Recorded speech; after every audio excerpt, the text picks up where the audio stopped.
A arquitetura moderna é feia. Feia porque foi feita para ser assim. Feia. A arquitetura do século XX baniu de seu conceito a busca pela beleza. O belo não pode mais se reconciliar com o homem naquilo que ele constrói com suas mãos. Você pode construir uma casa porque ela é necessária, para melhorar a sua saúde, para facilitar seu acesso, ter uma casa inclusiva.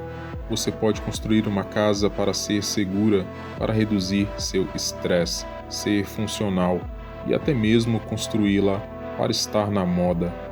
Mas você não pode construir uma casa para ser bela pelo bem maior. Tudo deve ser feio, igual, repetitivo, rígido, seco, reto, cinza, frio, comunista para servir ao trabalhador, acessível e rentável para atender ao capitalista. Porque tudo isso é justificado por tudo, por qualquer razão, menos pela própria razão de ser, uma razão arquitetônica. Enquanto eles convenceram arquitetos e a população a achar que as razões para a construção de uma casa devem ser justificadas pela sua função, significa que quem dirá como a casa deve ser são médicos, políticos, engenheiros, influencers de internet, menos a própria arquitetura. A arquitetura passou a justificar-se quase exclusivamente por critérios externos: função, higiene, eficiência, segurança, custo, mercado, sustentabilidade.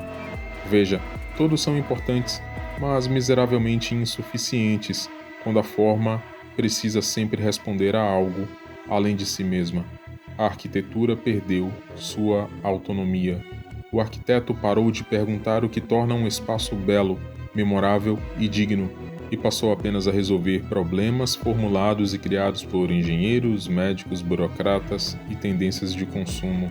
As casas já não têm inspiração, já não se sabe mais que casas não servem apenas para abrigar corpos, mas ordenar simbolicamente o mundo. Vamos começar.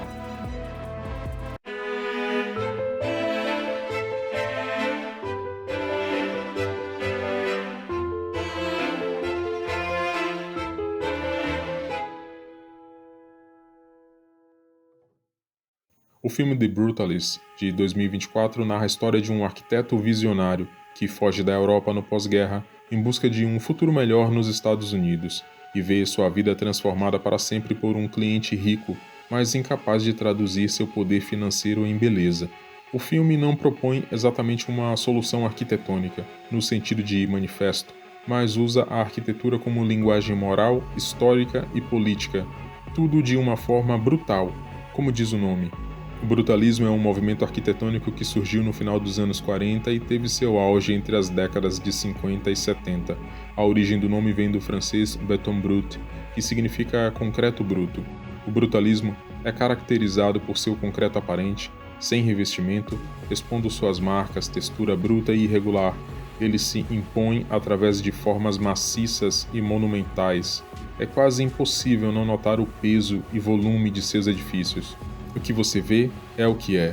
Não esconde estrutura, tubulações ou materiais. Suas linhas são retas, formas marcantes, repetição de módulos quase que de forma mecânica. Não há a menor preocupação com a forma.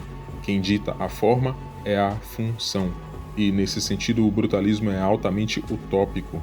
É um estilo que tem a pretensão de abarcar os anseios do povo, de ser uma habitação social, mas puramente materialista.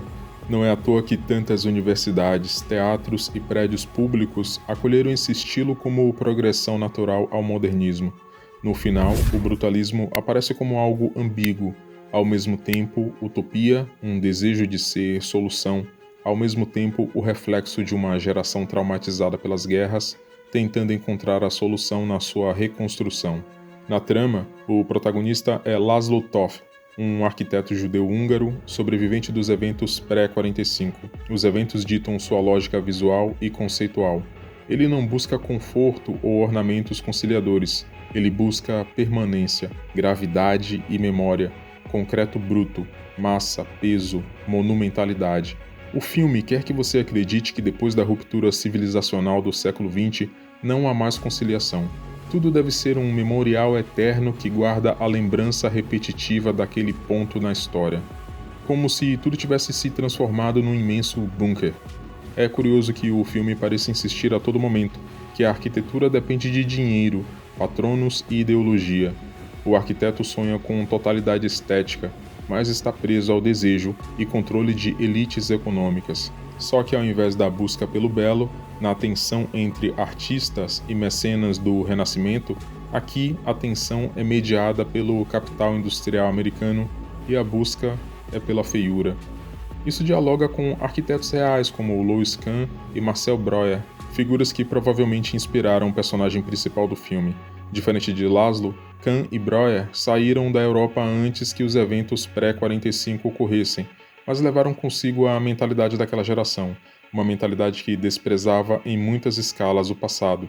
Mesmo Theodor Adorno, que, convenhamos, tem suas inclinações bastante problemáticas, reconhecia que sim, manter a ingenuidade após as catástrofes era insensibilidade, mas que transformar o trauma em cicatriz permanente era uma forma sádica de se viver.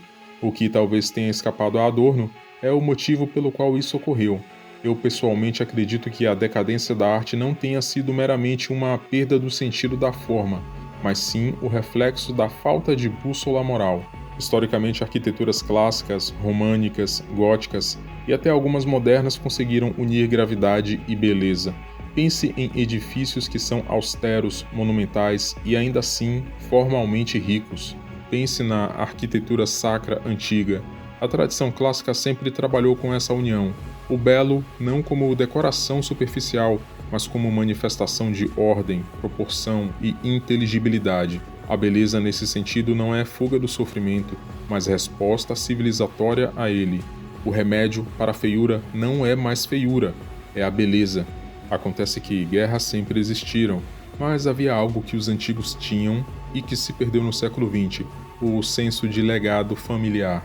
Sim, os antigos guerreavam, causavam destruição e terror, mas eram capazes de se reerguer porque sabiam que seu legado não eram bens materiais para seus filhos, mas seus próprios filhos, e que pai ou mãe, por pior que seja, quer deixar para seus filhos a desordem de um mundo caótico e feio, ao invés de deixar ordem e beleza.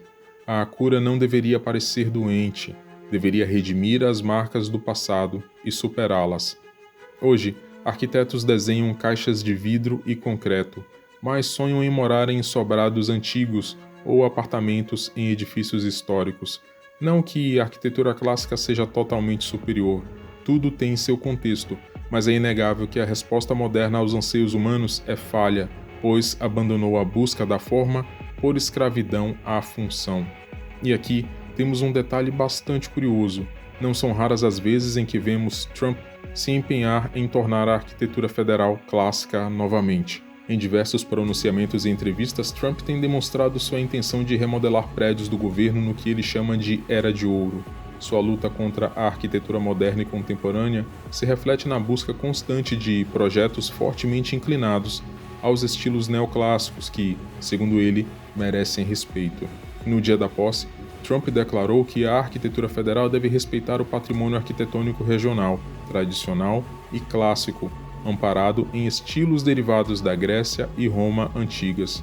É curioso que em apenas um dia após a posse, em 21 de janeiro, o Instituto Americano de Arquitetos tenha respondido em um comunicado que estava extremamente preocupado com quaisquer mudanças que dificultem a liberdade de design, acrescentando que os edifícios federais devem refletir a riqueza cultural dos Estados Unidos, suas ricas tradições e suas regiões geográficas únicas. Bem, reconhecível por suas colunas, grande escala e formas geométricas simples, a arquitetura neoclássica se inspira nos princípios arquitetônicos da antiguidade clássica, enfatizando ordem, simetria e harmonia natural. A arquitetura federal neoclássica nos Estados Unidos remonta aos pais fundadores, que buscavam construir uma nova Roma no Potomac, estilos vistos no Memorial Lincoln e no Capitólio, que, por sua vez, recebeu esse nome em homenagem ao Capitólio de Roma.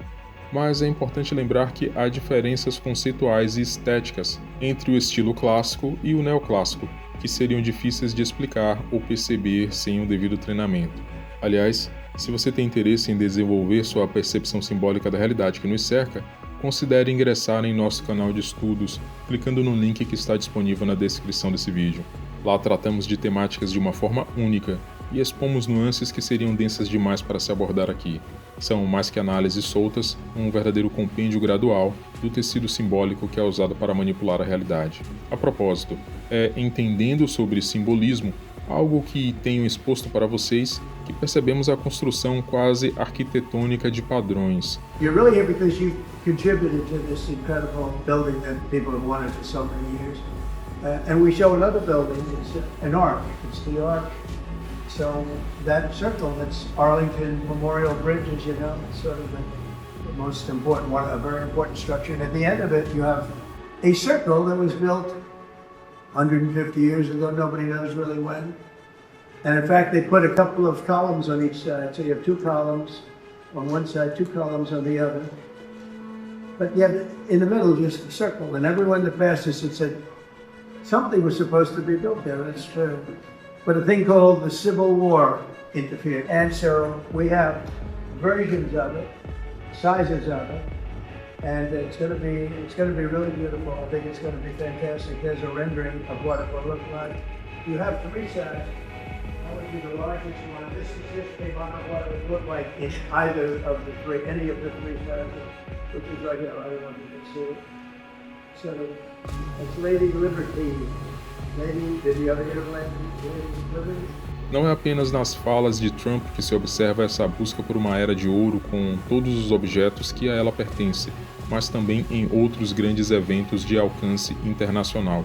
Durante o Baile Met Gala 2026, baile esse que na verdade é um expositório da elite que controla o mundo, o tema de um retorno a essa era de ouro e de uma estética clássica foi o tom adotado. Celebridades e indivíduos altamente influentes na psique de massa se vestiram literalmente como estátuas performáticas. Não foi simplesmente a busca de arte, mas a ênfase numa arte clássica, greco-romana. Foi a ressurreição na psique coletiva desses arquétipos de pedra moldadas em algo orgânico. Não é coincidência que essas mesmas estátuas vivas tenham sido o elemento da psique nos Jogos Olímpicos de Inverno na Itália.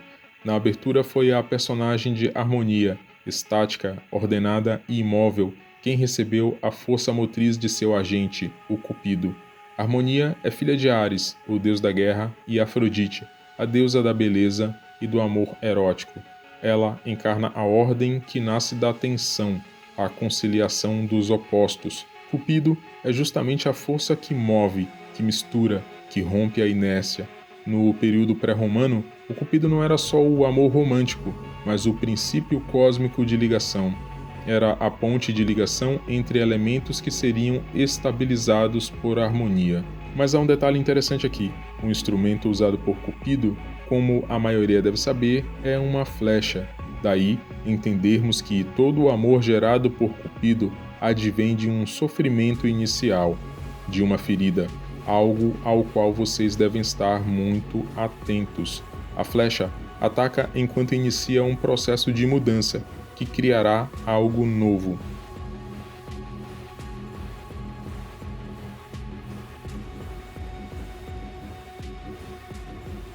Se vocês estão prestando atenção nesse vídeo, estão compreendendo porque, por exemplo, uma das promessas de Trump para a Palestina é a criação de uma Palestina grande novamente, uma era de ouro para aquele lugar, provida de investimentos em reconstrução. A massa dificilmente entenderia o que realmente estava sendo exposto num festival musical como esse, quando uma grande forma revestida de estátua foi exibida e projetada no alto. As estátuas de pedra clássicas de uma era passada parecem ocupar cada vez mais espaço no simbolismo mental coletivo. Entender o que isso realmente significa, porém, não é tão fácil como as soluções genéricas parecem propor aos quatro ventos da informação midiática. Por sinal, até mesmo a palavra informação é carregada de extremo simbolismo que passa despercebido da maioria das pessoas. Considere inscrever-se nesse canal, deixe seu like e seu comentário abaixo. Compartilhe o vídeo para aumentar nosso alcance e, se desejar aprofundar sua capacidade simbólica, adquira nosso curso no link da descrição.